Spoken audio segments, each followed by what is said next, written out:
Bab 36, Busur kuat menghancurkan musuh. Yang lain berpikir itu masuk akal. Mendengar teriakan seseorang, semua ksatria keluarga Wu bubar dalam kelompok yang terdiri dari 2 orang dan mulai mencari ke depan.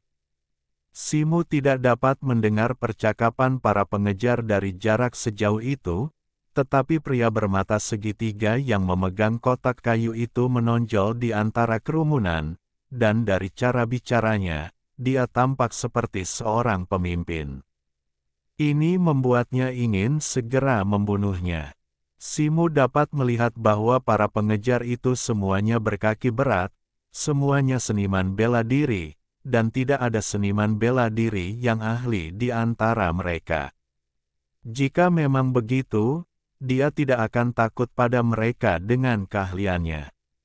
Memikirkan hal ini, dia tiba-tiba mengambil segenggam anak panah bulu dari tas kulit dengan satu tangan, dan memasukkannya satu persatu ke tanah di depannya, lalu menarik napas dalam-dalam, dan semburan petasan keluar dari tubuhnya. Kedua lengannya langsung menjadi lebih tebal, dan dia menarik busur baja ungu itu dengan tiba-tiba. Seluruh busur raksasa itu langsung ditarik menjadi bentuk bulan purnama dan diarahkan langsung ke depannya.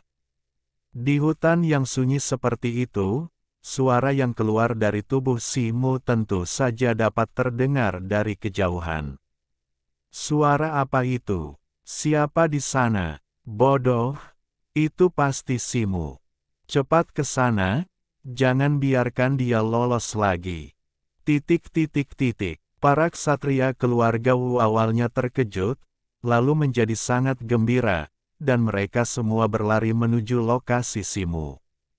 Pria bermata segitiga, satu-satunya yang tidak bergegas, melihat ini dan tersenyum.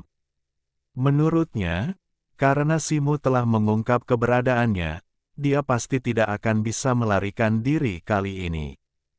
Ketika dia hendak menutup-tutup kotak kayu di tangannya, dia tiba-tiba mendengar suara dentuman di kejauhan, lalu dia merasakan angin kencang di depannya, tenggorokannya terasa dingin, dan seluruh tubuhnya terlempar ke belakang seolah-olah terhantam benda raksasa.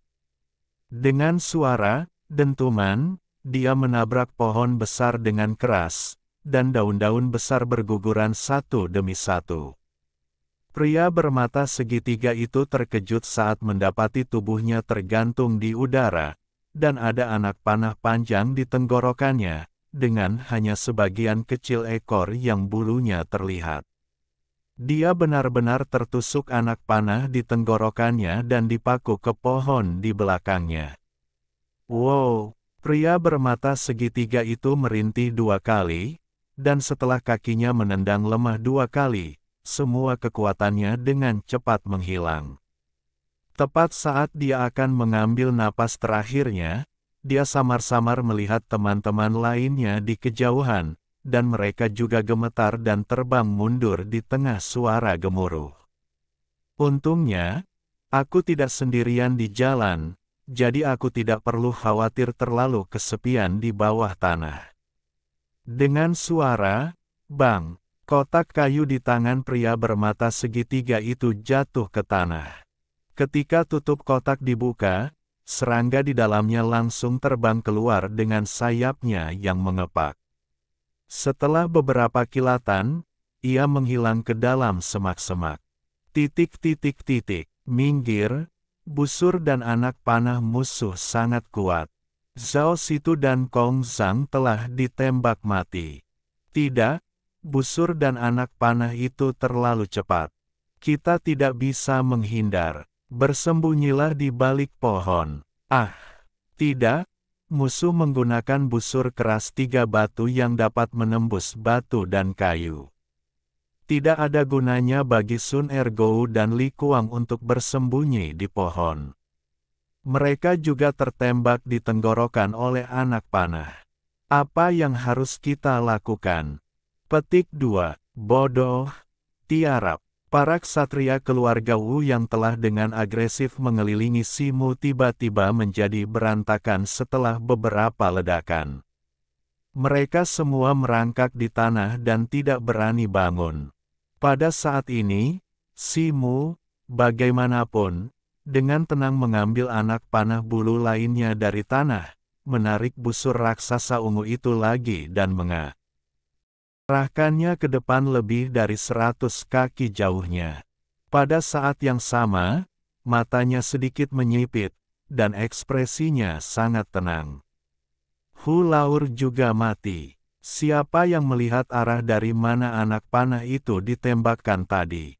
Hanya dengan menentukan posisi lawan yang tepat, kita dapat menahannya. Seorang ksatria keluarga Wu yang lebih tua bertanya sambil berbaring di tanah, masih mampu mempertahankan ketenangannya.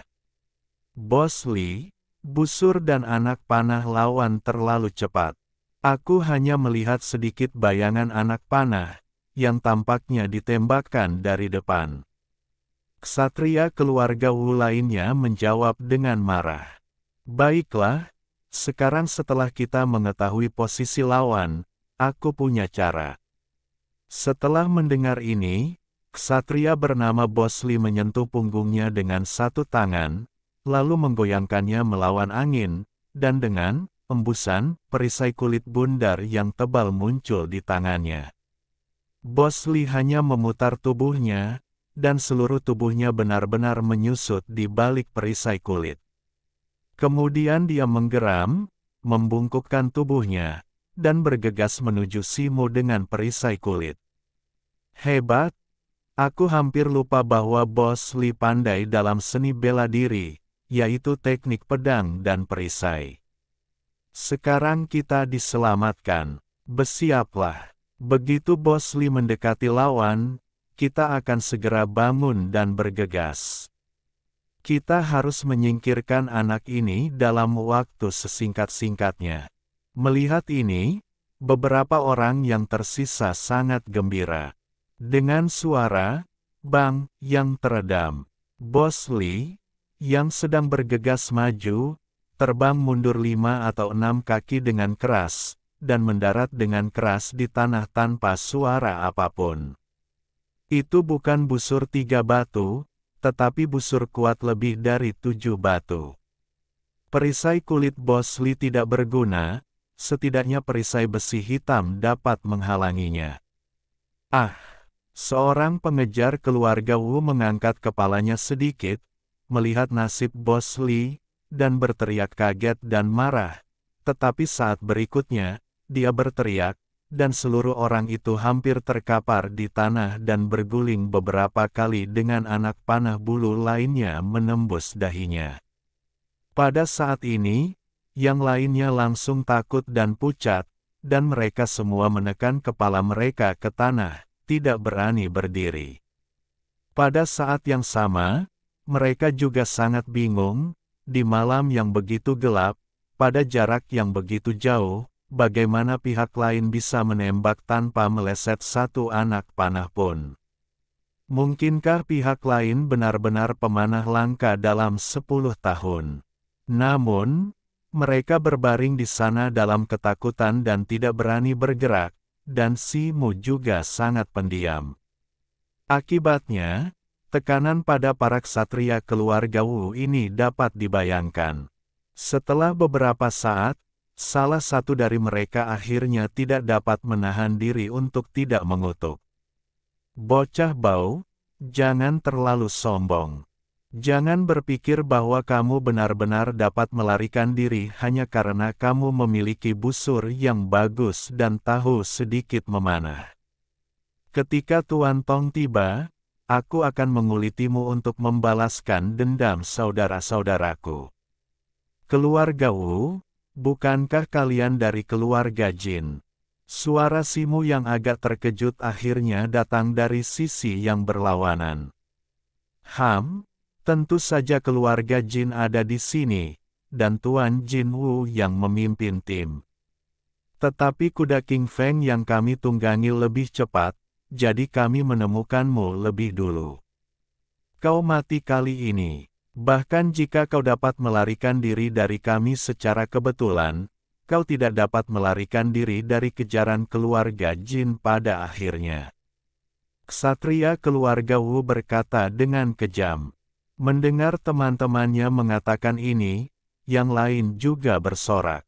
Ya, bahkan jika mereka tidak dapat melakukan apapun pada Simu, ketika Wu Tong, yang berada di alam pasca Natal, tiba, itu secara alami akan menjadi situasi yang berbeda. Tuan Tong, kau berbicara tentang Wu Tong, kan? Baiklah, kalau begitu aku akan berurusan dengan kalian para antek dulu. Tepat saat kata-kata itu terucap, tiba-tiba terdengar suara langkah kaki dari arah berlawanan, dan sesosok tubuh melesat keluar di tengah malam yang kabut, tubuhnya begitu cepat sehingga tampak seperti anak panah yang melesat keluar. Bab 37, Membunuh Musuh di Hutan Lebat. Cepatlah, anak ini bahkan tidak menggunakan busur dan anak panah, dia berlari ke sini sendirian. Dengan keributan sebesar itu, mustahil bagi para ksatria keluarga Wu untuk tidak menyadarinya. Setelah melihat sosok itu datang dengan jelas, mereka semua sangat gembira. Dua orang di depan berbalik tanpa berpikir dua kali, satu memegang senjata dan yang lainnya memegang pisau untuk menemuinya. Tiga orang yang tersisa juga melompat dari tanah seperti pantat merah yang direbus, masing-masing memegang senjata, dan mengikuti dengan wajah yang ganas. Sebelumnya, mereka ditekan hidup-hidup dan menjadi tikus tanah. Sekarang, melihat Simu menyerahkan busur dan anak panahnya dan datang ke pintu sendiri, bagaimana mungkin mereka tidak sangat gembira? Simu telah sepenuhnya melepaskan kecepatan latihan beban di pegunungan. Seluruh orang itu seperti macan tutul yang berlari. Setelah hanya gemetar beberapa kali, dia bergegas menuju dua sisi yang berlawanan dengan embusan angin. Dua ksatria Wu di depan juga sangat terampil. Meskipun mereka takut dengan kecepatan Simu yang luar biasa, mereka secara bersamaan bergerak ke kiri dan ke kanan. Tombak panjang bergetar dan berubah menjadi seikat bunga tombak, dan pedang panjang melambai dan berubah menjadi sebongkah besar cahaya dingin, menyerbu ke arah Simu dan menutupinya. Mereka bekerja sama dengan sangat baik. Simu mendengus dingin, sama sekali tidak peduli dengan bunga tombak di satu sisi. Dia hanya meninju balik dan mengenai bunga tombak. Dengan suara, bang, pria dengan pistol itu merasakan tangannya menjadi panas, dan tombak di tangannya terlepas dari tangannya dan terbang ke udara. Di bawah kekuatan yang sangat besar, dia melangkah mundur 3 langkah, dengan ekspresi yang tidak dapat dipercaya di wajahnya. Belum lagi kekuatan lawan yang luar biasa, bagaimana dia bisa tahu bunga tombak mana yang asli hanya dengan sekali pandang. Dengan suara, klang, bilah matahari dan bulan di pinggang Simu langsung terhunus, dan dia tiba-tiba menginjak tanah dengan satu kaki, dan menyerbu ke cahaya pedang di sisi lain dengan pedangnya. Sua, 6 bayangan pisau melintas dan membelah cahaya dingin yang datang. Kemudian bilah pisau di tangannya bergetar lagi, bayangan pisau lain berkelebat, dan tubuhnya terpelintir lagi, dan pria itu tiba-tiba muncul di belakang ksatria keluarga Wu yang memegang pisau. Suara, plop, tanda darah tiba-tiba muncul di leher ksatria keluarga Wu yang memegang pisau, dan tengkoraknya berguling ke bawah. Tubuh tanpa kepala itu bergetar beberapa kali dan jatuh langsung ke tanah.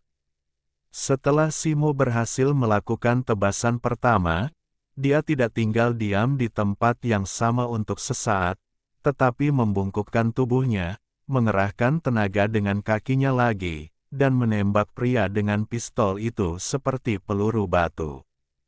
Tidak bagus. Pada saat ini, pria bersenjata itu baru saja berhasil mendapatkan kembali pijakannya dari pukulan Simu. Ketika dia mendongak, dia melihat Simo menembaki dia, dan dia langsung ketakutan. Dia tidak bisa menahan pukulan Simo dengan senjata di tangannya sebelumnya, dan bagaimana dia bisa menjadi lawan dengan tangan kosong sekarang. Dia berbalik dan lari tanpa berpikir. Tetapi dia baru saja mengambil 2 langkah, dan angin kencang bertiup melewatinya. Dia merasakan hawa dingin di pinggangnya, dan seluruh tubuhnya terpotong menjadi 2 bagian dari pinggangnya. Dengan darah yang menyembur keluar, kedua bagian tubuhnya jatuh ke tanah. Simo kemudian berbalik lagi, memegang pisau di satu tangan, dan menatap dingin ketiga pengejar keluarga Wu terakhir yang mendekat. 3 anggota keluarga Wu yang hanya selusin langkah di belakang terkejut melihat Simo mengalahkan 2 rekan di depan mereka dalam beberapa gerakan. Mereka semua berhenti di jalur mereka, dan setelah saling memandang, mereka melihat ekspresi ketakutan di wajah masing-masing. Kalian tidak bisa lari. Dia sangat cepat. Jika kalian lari, kalian akan kalah. Mari kita siapkan formasi 3 bakat. Selama kita dapat menunda waktu, Tuan Tong akan dapat tiba. Seorang pria dengan bekas luka di sudut matanya tiba-tiba menggeram.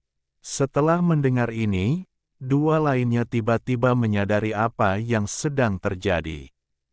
Mereka tiba-tiba bergerak mendekati pria yang terluka itu, dan tiba-tiba 3 pedang panjang hijau terhunus, menunjuk ke arah Simo di sisi yang berlawanan. Formasi 3 bakat. Hati Simo sedikit tergerak ketika mendengar ini, tetapi dia melangkah ke arah 3 orang dengan pedang matahari dan bulan. Ketika 3 ksatria keluarga Wu melihat Simo datang, mereka menjadi lebih gugup. Sebelum Simo mendekat, mereka berteriak pada saat yang sama, tubuh mereka saling terkait, dan 3 pedang panjang menari dengan liar, berubah menjadi lapisan tirai pedang, melindungi 3 orang di dalamnya. Ternyata itu adalah cangkang kura-kura. Simo melihat ini dan mendengus dingin. Tanpa berpikir, dia menggerakkan lengannya, dan tiba-tiba pedang matahari dan bulan berubah menjadi 6 bayangan pedang dan menebas dengan liar. Bang! Bang! Setelah serangkaian tabrakan pedang, tirai pedang sedikit tersebar, dan 3 anggota keluarga Wu juga bergetar, tetapi mereka mengambil pedang itu. Kemudian mereka bertiga berteriak, dan mengayunkan pedang mereka lagi untuk melindungi diri mereka sendiri. Menarik, Simo sedikit terkejut melihat ini. Dia tidak hanya melakukan 6 tebasan dalam satu napas, tetapi kekuatan besar yang terkandung dalam setiap tebasan seharusnya bukan sesuatu yang dapat ditahan oleh 3 orang. Namun, ketiga orang ini benar-benar mengira bahwa mereka dapat menahan serangan berikutnya dengan formasi sederhana, tetapi mereka salah. Memikirkan hal ini, Simo menarik napas dalam-dalam, dan tiba-tiba membalikkan tubuhnya, dan pedang panjang di tangannya menebas dengan liar ke segala arah. Hampir setiap tebasan berubah menjadi 5 atau 6 bayangan pedang, dan dalam sekejap mata berubah menjadi bola cahaya perak dan langsung menghantam sisi berlawanan dari tirai pedang. Suara pedang yang bertabrakan terdengar seperti hujan badai. Ketiga ksatria keluarga Wu berteriak, dan 2 dari mereka terhuyung menjauh. Pedang panjang di tangan mereka tertutup celah, dan ada beberapa luka besar di dada mereka. Keduanya dalam keadaan gemetar dan tidak dapat diselamatkan. Hanya pria yang terluka itu yang mundur dengan darah di seluruh wajahnya. Meskipun tidak ada luka pisau di dadanya, lengan yang awalnya memegang pedang telah menghilang, dan darah menyembur keluar dari bahunya. Pria ini jelas orang yang sangat kuat. Dia bahkan tidak melihat luka-lukanya, tetapi berbalik dengan cepat dan berlari kembali. Simu juga telah berhenti berputar saat ini. Ketika dia mendongak dan melihat pemandangan ini, dia mendengus dan tiba-tiba meraih tas pedang di belakangnya. Dia benar-benar mengeluarkan anak panah bulu yang panjang. Dia hanya memberi isyarat sebentar, dan kemudian pergelangan tangannya tiba-tiba bergetar. Dengan suara, "Wus!" anak panah bulu itu melesat keluar dari tangan Simu, dan kecepatannya sama cepatnya dengan anak panah yang ditembakkan dari busur silang biasa. Pria yang terluka itu jatuh ke tanah dengan bunyi plop, tertusuk di bagian belakang oleh anak panah bulu. Simu melangkah mendekat, mengayunkan pedang matahari dan bulan di tangannya, dan memenggal kepalanya. Pada saat ini, dua ksatria keluarga Wu lainnya juga telah jatuh dalam genangan darah. Tubuh mereka sedikit berkedut, dan mereka tampak seperti sedang sekarat. Mata Simu bersinar dengan cahaya dingin, dan ketika dia hendak pergi dan membunuh kedua pria itu, wajahnya tiba-tiba berubah, dan dia menghentakkan kakinya ke tanah, dan tubuhnya segera menghindar ke samping. Saat berikutnya, dengan suara embusan, cahaya dingin bersinar dari tempat dia awalnya berdiri, dan menusuk secara diagonal ke tanah di dekatnya. Ternyata itu adalah pisau terbang sepanjang 3 inci. "Tuan Tong, Anda akhirnya di sini, keluarlah." Simu tiba-tiba berbalik, menatap pohon besar di dekatnya dan berkata, tampak seperti sedang menghadapi musuh besar. Bab 38, Elang Terbang ke Langit. "Oh, kamu cukup pintar. Kamu menemukanku dari jarak sejauh itu." Suara samar terdengar dari balik pohon. Sosok itu melintas, dan seorang pria berjubah brokat keluar sambil memegang sesuatu. Itu adalah Wu Tong, satu-satunya prajurit pasca Natal yang dikejar keluarga Wu kali ini. Simu melirik benda di tangannya, dan ekspresinya sedikit berubah. Benda di tangan Wu Tong adalah busur baja ungu yang telah dia buang sebelumnya. Tampaknya prajurit pasca Natal ini tidak hanya datang sejak lama, tetapi juga diam-diam pergi ke belakang dan diam-diam mengambil busur di tangannya. Adapun mengapa pihak lain tidak menggunakan busur ini untuk menyerangnya secara langsung, ini sangat mudah dimengerti. Pertama, busur baja ungu tidak memiliki kekuatan 1000 pon, dan tidak dapat dengan mudah ditarik terbuka. Kedua, kecuali beberapa anak panah bulu yang dia tembakkan, anak panah lainnya ada di tas kulit di punggungnya. Bahkan jika Wu Tong dapat menggunakan energi sejatinya untuk mengaktifkan busur, dia tidak memiliki anak panah untuk digunakan. Karena kamu sudah datang, apakah kamu akan melihatku membunuh anak buahmu untuk mendapatkan busur? Simu bertanya dengan dingin setelah mengencangkan cengkeramannya pada pedang matahari dan bulan. Mereka hanya beberapa pelayan. Meskipun keluarga Wu bukanlah keluarga kaya, mereka masih dapat merekrut pelayan sebanyak yang mereka inginkan. Namun sebelum aku datang, aku tidak pernah menyangka bahwa kamu akan memiliki busur baja ungu dan keterampilan memanah yang hebat. Bahkan jika aku berbicara langsung denganmu, aku khawatir akan ada beberapa risiko. Dalam hal ini, menurutku sangat menguntungkan untuk menukar beberapa pelayan tingkat magang seni bela diri dengan busur ini. Baiklah, kamu buang senjatamu dan ikat tanganmu sekarang, atau biarkan aku datang dan mematahkan lehermu sendiri. Wu Tong menjawab dengan acuh tak acuh, memegang busur raksasa itu. Aku pernah mendengar orang mengatakan bahwa kekuatan seniman bela diri yang diperoleh bukanlah sesuatu yang dapat dilawan oleh seniman bela diri. Namun hari ini, tampaknya aku harus mengalaminya sendiri. Simu menatap Wu Tong dan berkata perlahan, Haha, seorang seniman bela diri biasa berani mengatakan kata-kata seperti itu di hadapanku. Aku benar-benar tidak tahu apakah aku harus memuji keberanianmu atau menertawakan ketidaktahuanmu. Baiklah, aku akan membiarkanmu mengalami kengerian seorang seniman bela diri pasca lahir. Wu Tong awalnya tertegun, lalu tertawa dan melemparkan busur raksasa di tangannya tinggi-tinggi. Dengan suara, bang, busur raksasa itu benar-benar terlempar langsung ke pohon besar, salah satu ujungnya terbenam ke dalam batang pohon sejauh 1 kaki, dan bagian yang terbuka lainnya berdengung dan bergetar. Saat berikutnya, pria berjubah brokat itu menyentuh pinggangnya dengan 1 tangan, dan dengan suara, "Wosh," dia mengeluarkan pedang lembut berkilau dari ikat pinggangnya. Hanya dengan 1 goyangan, pedang itu langsung menjadi sangat lurus. Kemudian Wu Tong mengangkat pedang di 1 tangan dan berjalan dengan angkuh ke arah Simu. Pupil mata Simu sedikit menyusut, dan ketika pihak lain berjalan ke jarak beberapa kaki, dia mengayunkan pedang matahari dan bulan di tangannya tanpa ragu-ragu, dan 7 bayangan pedang langsung terbang keluar. Hei! 7 tebasan dalam 1 tarikan napas. Aku tidak menyangka rumor itu benar.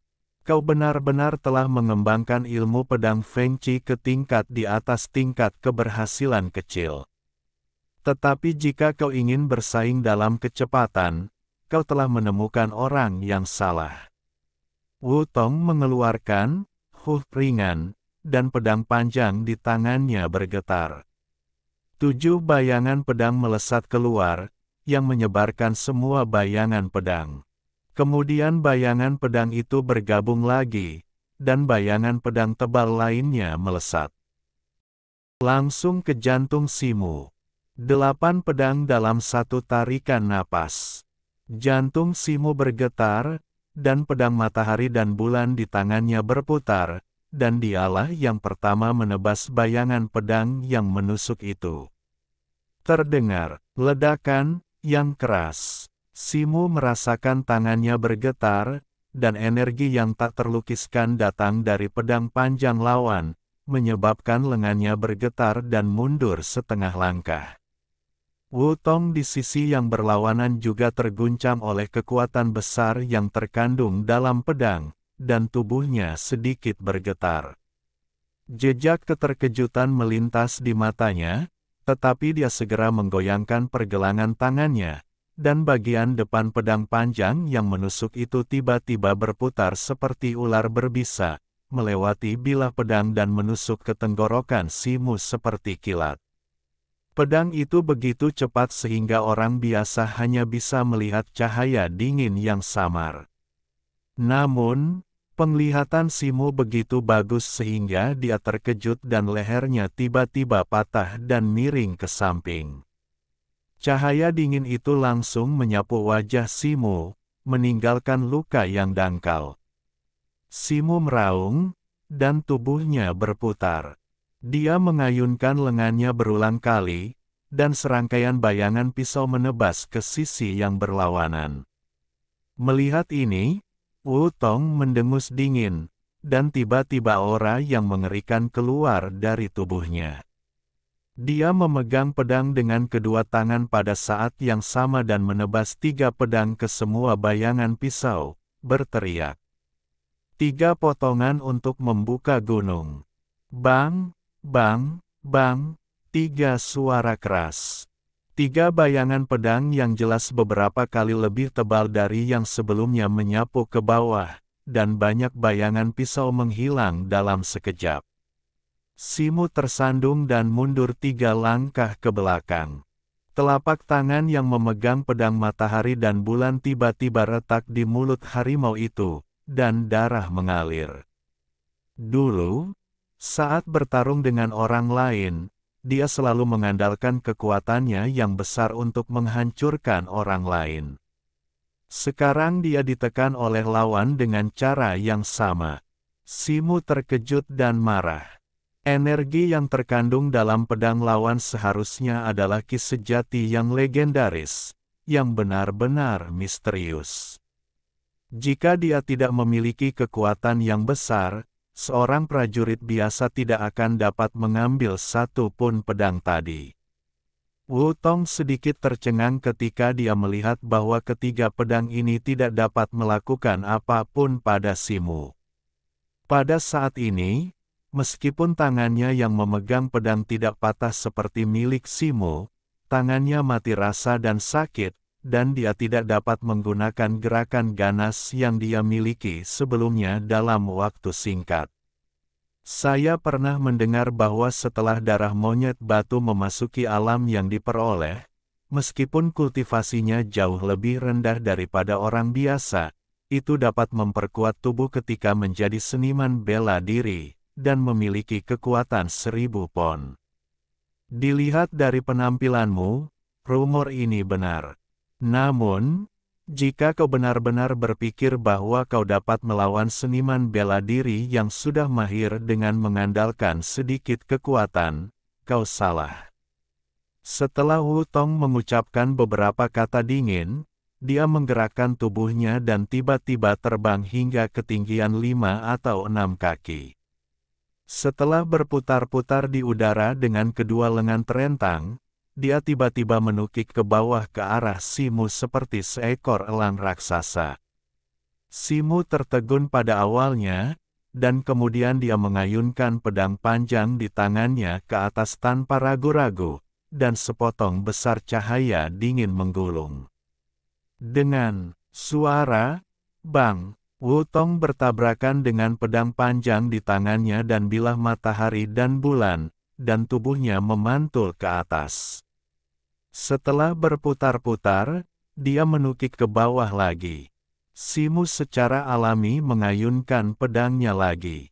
Dalam sekejap, mereka berdua, satu di udara dan yang lainnya di tanah, ping-ping papa, pedang saling beradu 7 atau 8 kali. Setelah setiap tabrakan, tubuh Wu Tong terbang ke atas lagi, seolah-olah tubuhnya tidak memiliki beban sama sekali. Namun, Simu merasa bahwa setiap kali lawan menerkam ke bawah, pedang panjang di tangannya menjadi lebih berat, membuat luka di telapak tangannya semakin sakit. Pada saat yang sama, kakinya ditekan oleh kekuatan besar di udara dan telah tenggelam lebih dari setengah kaki ke dalam lumpur. Haha, nak, bagaimana dengan elang terbang ke-9 surga milikku? Berapa banyak pukulan lagi yang bisa kau terima? Sungguh kematian yang pantas untuk mati di bawah keterampilan tubuh yang diperoleh ini.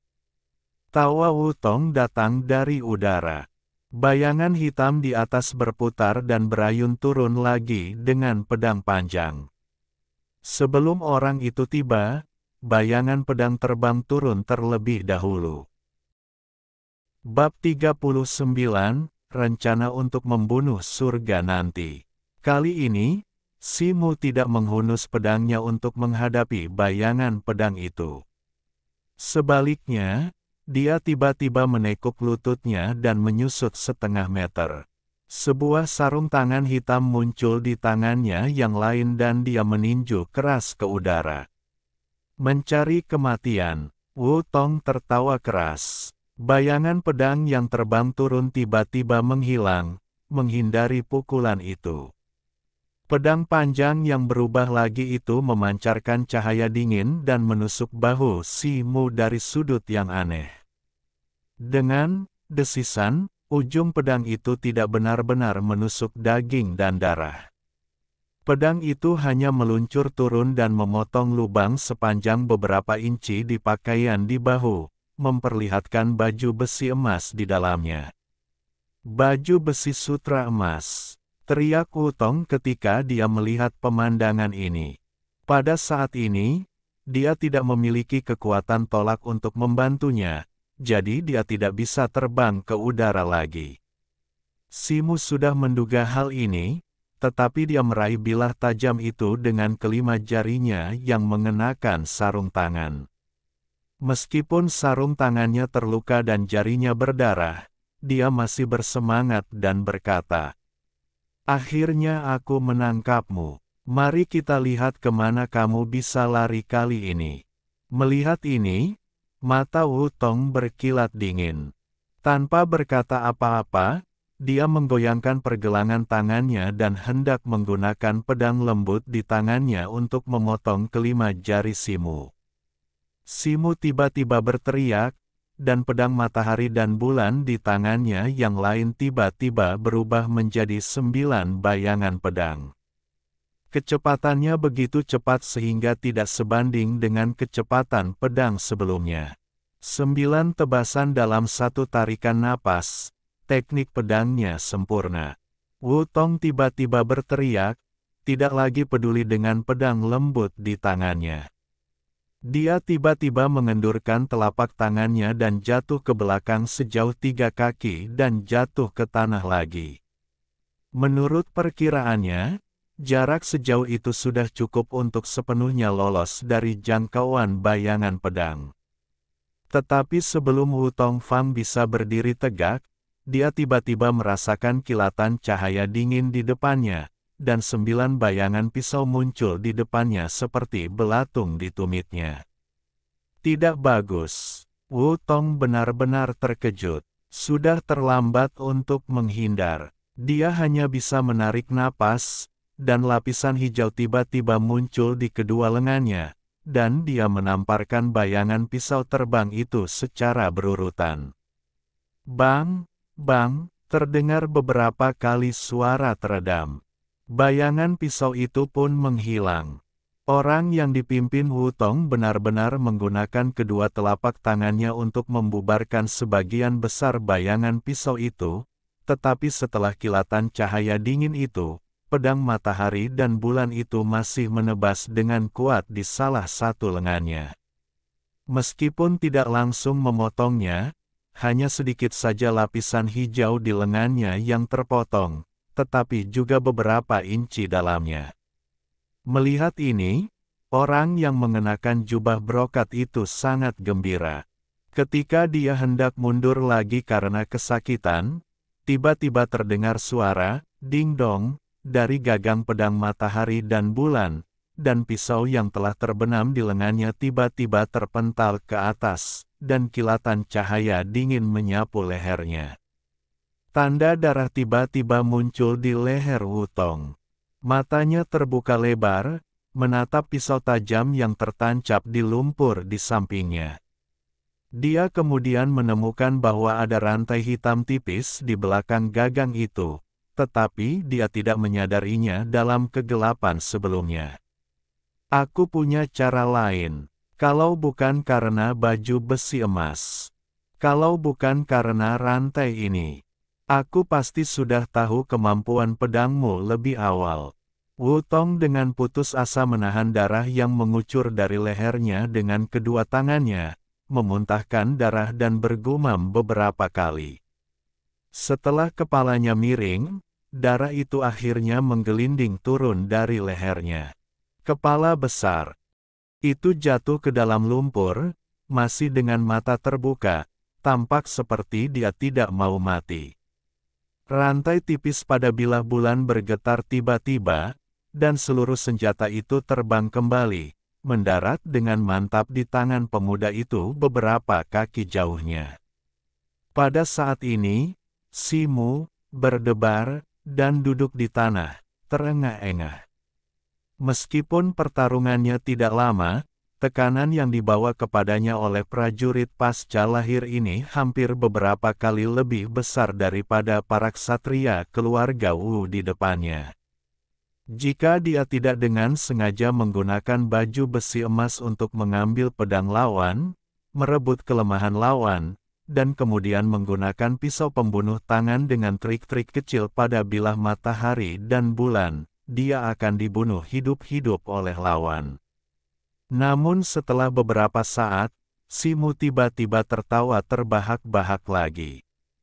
Aku tidak menyangka bahwa aku benar-benar membunuh seorang prajurit pasca Natal.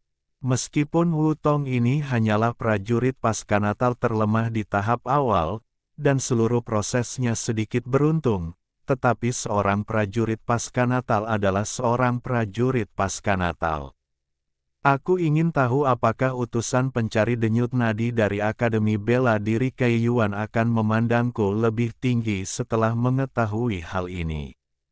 Setelah Simo menyelesaikan pembicaraannya yang merendahkan diri, dia mengeluarkan botol kecil dari tubuhnya, menumbuk sedikit salep darinya, dan mengoleskannya ke luka di tangannya dan bekas pisau dangkal di wajahnya.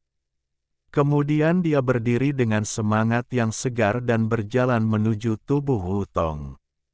Setelah beberapa saat, Simo memiliki kotak giok dan ikat pinggang dengan desain yang sangat cerdik di tangannya. Sabuk itu tentu saja adalah pedang lembut yang pernah digunakan Wutong sebelumnya. Setelah kotak giok dibuka, ada setumpuk tebal uang perak di dalamnya, yang tampaknya bernilai 70.000 hingga 80.000 tael. Simo mengambil keduanya tanpa ragu, melihat mayat-mayat yang tergeletak di dekatnya, dan menghela napas lalu berbalik. Setelah beberapa saat, di tepi hutan. Kakak Si, senang sekali kau baik-baik saja. Zhong Xiu memeluk erat anak laki-laki di depannya, dan tubuhnya yang halus hampir tanpa syarat menempel padanya, tampak seperti sedang menangis karena gembira. Jangan khawatir, Nona Zhong, tidak apa-apa. Tubuh Simo menegang, merasakan aroma samar yang berasal dari gadis itu, dan dia sedikit bingung. Maaf, adik perempuanku kehilangan ketenangannya. Kakak Si, apa yang harus kita lakukan selanjutnya? Gadis itu segera tersadar, buru-buru mengendurkan lengannya, mundur setengah langkah, dan bertanya dengan pipi memerah. Sangat mudah, kita kembali dengan cara yang sama. Simo berkata tanpa ragu. Di sisi lain hutan, Wu Hua sedang bersandar di kereta, memikirkan sesuatu dengan ceroboh. Dua ksatria keluarga Wu lainnya yang tetap tinggal berdiri di dekatnya dan berjaga-jaga. Tidak jauh dari mereka bertiga, lebih dari selusin kuda King Feng sedang mengunyah rumput di tanah. Tiba-tiba, terdengar dua suara keras.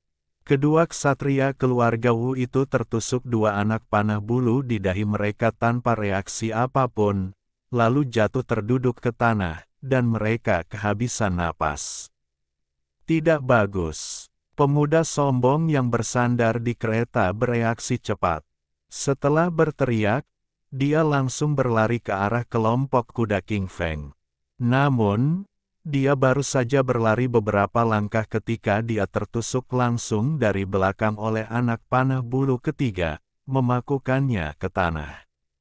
Wu Hua menjerit dan dengan putus asa meraih ke belakang punggungnya dengan kedua tangan, mencoba mencabut anak panah bulu di punggungnya, tetapi anak panah bulu itu tampaknya telah lahir di tanah dan tidak dapat digoyahkan sama sekali. Pada saat ini, langkah kaki terdengar di hutan, Simo keluar sambil memegang busur ungu, dan Zhong Xiu mengikutinya dari dekat. Itu kamu? Tidak mungkin. Bagaimana kamu bisa menghindari kejaran Paman San dan anak buahnya? Jangan bunuh aku, selama aku menjadi sandera, pamanku akan melepaskanmu. Wu Hua nyaris tidak menoleh untuk melihat kemunculan Simo dan Zhong Xiu, dan langsung berteriak ketakutan. Bab 40, Elang dan Anjing muncul. Tidak perlu. Aku akan membawamu menemui Wutong sekarang juga. Simo berkata tanpa ekspresi, dan dengan gerakan lengannya, pedang matahari dan bulan di pinggangnya langsung keluar dari sarungnya, memenggal kepala Wu Hua, membuatnya tampak lebih seperti orang mati daripada orang mati. Gadis di sebelahnya melihat ini dan wajahnya menjadi sedikit pucat. Simu berjalan ke kawanan kuda di sebelahnya, memilih 2 kuda King Feng yang tertinggi, dan mengikatnya ke kereta di sebelahnya lagi. Setelah beberapa saat, Simu mengemudikan kereta abu-abu itu lagi di jalan resmi. Meskipun dia telah membunuh Wu Tong, seorang prajurit tahap awal pasca lahir, dia masih tidak bisa merasakan sedikit pun rasa diabaikan ketika menghadapi tuan kelima dari keluarga Jin yang mengejarnya dari belakang. Bagaimanapun, dia telah mendengar bahwa tuan kelima Jin ini adalah seorang prajurit tahap menengah pasca lahir, dan kekuatannya jauh dari sebanding dengan Wu Tong, seorang prajurit tahap awal pasca lahir. Pada saat yang sama, lebih dari 30 mil di belakang kereta, keluarga Jin juga memacu kuda mereka untuk mengejar, dan di langit ada 3 elang aneh dengan tubuh seputih salju dan kepala hijau, terbang beberapa mil di depan. Ketika langit mulai sedikit memutih, kereta abu-abu itu akhirnya tiba di tepi pegunungan besar yang tak berujung dan tidak dapat dilihat sekilas. Simu meninggalkan kereta tanpa ragu-ragu dan bergegas ke pegunungan bersama Zhong Xiu. 2 jam kemudian, keluarga Jin dan yang lainnya juga mengendarai kereta ke tempat ini. Duduk di atas kuda merah, Jin Wuye memandangi kereta abu-abu dan 2 kuda angin hijau yang ditinggalkan di dekatnya, dan berkata dengan keras kepada orang-orang tinggi dan pendek di sebelahnya. Biarkan elang berkepala hijau terbang lebih rendah, lepaskan semua anjing pelacak, dan kejar aku. Pelayan elang tinggi itu mengangguk, mengeluarkan peluit perak dari tangannya, menempelkannya ke mulutnya dan meniupnya. Setelah 4 peluit menusuk, 1 panjang dan 3 pendek, 3 elang aneh di langit segera melebarkan sayap mereka dan menukik ke bawah, dan mulai berputar-putar di area yang luas. Setelah pelayan anjing bertelinga runcing dan berwajah monyet itu melompat dari kudanya, dia langsung berjalan ke kereta hitam itu dan membuka pintunya. 5 ekor anjing raksasa yang tampak seperti anak sapi langsung terbang keluar. Semua anjing raksasa ini memiliki mata hijau melotot, tubuh tanpa bulu berwarna merah darah, dan gigi tajam terlihat samar-samar di antara mulut mereka. Pada saat ini, pelayan anjing itu mengeluarkan sebuah kemeja abu-abu dari bungkusan di belakangnya dan melemparkannya ke tanah. Setelah membiarkan beberapa anjing pelacak mengendusnya, dia mengeluarkan suara gemuruh rendah yang mirip dengan suara auman anjing. Seketika, beberapa anjing pelacak berlari liar ke pegunungan. Ikuti kami, anjing pelacak itu sudah mencium sisa bau pemilik kemeja itu. Melihat ini, pelayan anjing itu berkata dengan gembira, "Bagus sekali. Tidak ada salahnya aku pergi ke rumah bajingan itu untuk mencari kemeja yang sering dia pakai ini. Ayo pergi." Jin Wuye berkata dengan wajah garang ketika dia mendengar ini. Begitu dia selesai berbicara, dia juga melompat dari kudanya, dan seperti embusan angin, dia mengikuti anjing pelacak itu ke pegunungan. Kedua pelayan, anjing dan elang, tentu saja mengikuti dari dekat. Dalam sekejap mata, pengemudi yang tidak tahu seni bela diri itu adalah satu-satunya yang tersisa. Simu menggendong Zhong Xiu, yang sudah lama tidak bisa berjalan, dan berjalan di hutan tertentu. Tiba-tiba, dia mendengar teriakan nyaring dari atas. Dia terkejut dan segera mendongak. Di atas hutan, seekor elang putih salju yang aneh muncul di suatu titik, berputar-putar dan terbang di atasnya, berteri. Tanpa henti, Simu mengerutkan kening ketika dia melihat ini, dan kemudian dia terus bergerak maju tanpa memperhatikan. Akibatnya, dia segera menemukan bahwa elang aneh di atas sebenarnya bergerak bersamanya, dan teriakan yang dibuatnya menjadi semakin mendesak. Tidak, elang ini aneh. Nona Zong, Anda turun dulu. Simu berkata tanpa berpikir setelah hawa dingin di hatinya. Baiklah, kakak Si, hati-hati. Gadis itu tertidur di punggung Simu karena kelelahan. Ketika dia mendengar apa yang dikatakan Simu, dia bangun dan berkata dengan cemas.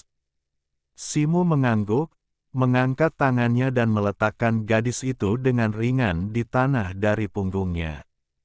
Kemudian dia mengangkat tangannya dan mengambil busur ungu di bahunya, mengangkat kepalanya dan memasukkan anak panah ke dalamnya. Setelah "wosh", elang aneh di langit itu menjerit dan jatuh dari kejauhan seperti meteor. Baiklah, mari kita lanjutkan perjalanan. Simu menghela napas panjang, meletakkan busur ungu itu, dan berkata dengan senyum di wajahnya. Namun begitu dia selesai berbicara, teriakan lain datang dari langit yang jauh, dan kemudian dua elang putih aneh lainnya melebarkan sayap mereka dan terbang, tetapi kali ini mereka berputar-putar di langit beberapa mil jauhnya dan sama sekali tidak mendekati sisi ini. Wajah Simu berubah drastis. Tanpa mengucapkan sepatah kata pun, dia memeluk Zong Xiu dan berlari menuju puncak bukit di dekatnya. Kakak Si, apa yang terjadi? Apakah elang-elang itu dijinakkan oleh manusia?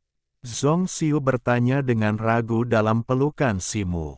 Ya, aku pernah mendengar manajer Cheng menyebutkan bahwa keluarga Jin memiliki sejenis elang berkepala biru yang pandai melacak dan dapat menempuh jarak ribuan mil sehari tanpa terjatuh. Namun, elang ini biasanya beraksi bersama dengan jenis anjing pelacak lain yang pandai melacak. Simu menjawab cepat dengan wajah muram, dan suara angin bersiul di telinganya. Setelah dia merentangkan kakinya, kecepatan larinya tidak kalah dari kuda biasa. Anjing pelacak, mungkinkah? Ah! Tepat ketika Zong Xiu sedikit bingung, ledakan gonggongan anjing yang bersemangat datang dari belakang tidak jauh. Kemudian beberapa anjing raksasa berwarna merah darah tiba-tiba melompat keluar dari semak-semak lebih dari 100 kaki jauhnya dan mengejar Simu. Simu, akhirnya aku menemukanmu. Dasar bajingan, kau berani membunuh putraku satu-satunya. Bahkan jika aku mengulitimu hidup-hidup, aku tidak bisa menghilangkan kebencian di hatiku. Seorang pria parubaya dengan wajah panjang dan janggut pendek, memegang dua tongkat pendek berwarna emas, juga muncul dari balik semak-semak, diikuti oleh dua pria tinggi dan pendek lainnya yang memegang pedang. Itu adalah Jin Huye dan dua pelayan, Dog Eagle. Meskipun Simu telah pergi 2 jam lebih awal dari mereka, karena Zong Xiu menyeret mereka, dan kelompok keluarga Jin mendapat bantuan dari Green Eagle dan Blood Dog, mereka mengejar mereka tanpa mengambil jalan memutar, dan akhirnya berhasil menyusul mereka saat ini. Melihat ini, jantung Simu berdebar kencang, tahu bahwa tidak mungkin untuk menyingkirkan pihak lain.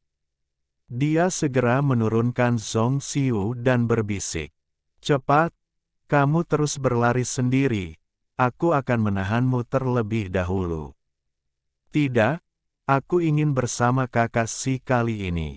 Tanpamu, aku tidak bisa pergi jauh sama sekali. Bahkan jika kita mati, kita harus mati bersama." Zong Xiu berdiri diam dan berkata dengan sangat tenang.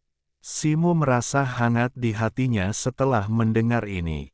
Setelah melihat gadis itu beberapa kali, dia perlahan berkata, "Baiklah, karena kamu punya ide ini, kamu bisa tinggal, tetapi kamu masih harus bersembunyi terlebih dahulu, sehingga aku bisa melawan musuh dengan seluruh kekuatanku. Kalau begitu aku akan bersembunyi di balik batu itu dulu. Kakak Si, kau harus berhati-hati.